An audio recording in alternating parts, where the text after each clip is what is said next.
A blessed morning to everyone. At for today's video guys, magluluto tayo ng mixed vegetable. And so bago tayo prepare ng ating mga ingredients, isalang muna natin yung rice para malas yung time natin, the whole purpose habang nag-prepare tayo o magluto tayo ng ating mixed vegetable, nasa lang natin yung rice. So sabay na maluto guys. So sa ating mga ingredients, we have this bagu beans, we have this patani, and we have this sayote and small or baby corn. At yung normal na ginagamit natin guys sa pagigisa is yung onion and garlic. So sa prepare natin mga ingredients guys, usually yan, yung ginagawa natin is balatan. Hiwain at slice natin yung ating mga garlic and onion.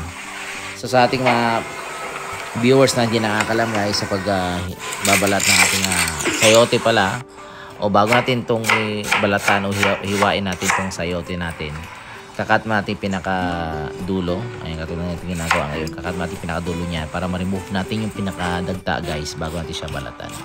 So guys, sa mga viewers natin out there, maraming salamat po guys sa mga patuloy nyo pag-support sa aking mga videos guys, at sa mga nagko-comment, thank you so much guys. Kung mayroon kayong request na try lang natin, gusto nyo iluto natin, di ba? Comment lang kayo below guys, try natin. And comment na rin please guys kung saan kayong country para shoutout natin kayo for our next video, or for every video shoutout natin kayo guys kung saan mo kayong sulok ng countries. So yan, maraming salamat once again sa ating mga followers natin, sa mga supporters natin sa YouTube channel, sa FB page, and sa TikTok account ko guys. Thank you so much for keep supporting me guys. Maraming salamat po talaga guys sa inyo guys. At yun nga, shoutout na rin sa ating mga followers natin, sa mga watchers natin dito yan, sa mga Petromin Boys sa company natin. Yan, maraming salamat sa inyo sa pagtuloy nyo pagsusuporta, at for spreading and sharing my videos guys. Thank you so much. At sa ating pagluluto guys, ito na, normal natin ginagawa is yung sibuyas and bawang of course. Yun lang, ginigisa lang natin yan. And dito sa ating pagluluto, inuuna ko guys ang bagu beans and yung sayote, kasi ito yung matagal lang konti na maluto. So hinuli natin yung patani, and last yung baby corn o yung small corn. Sa ating pampalasa, just use lang ng yung soy sauce and then paminta para yung aroma ito ng tamang spicy ng ating niluto. And then yung pinakalas, ito yung magic sarap.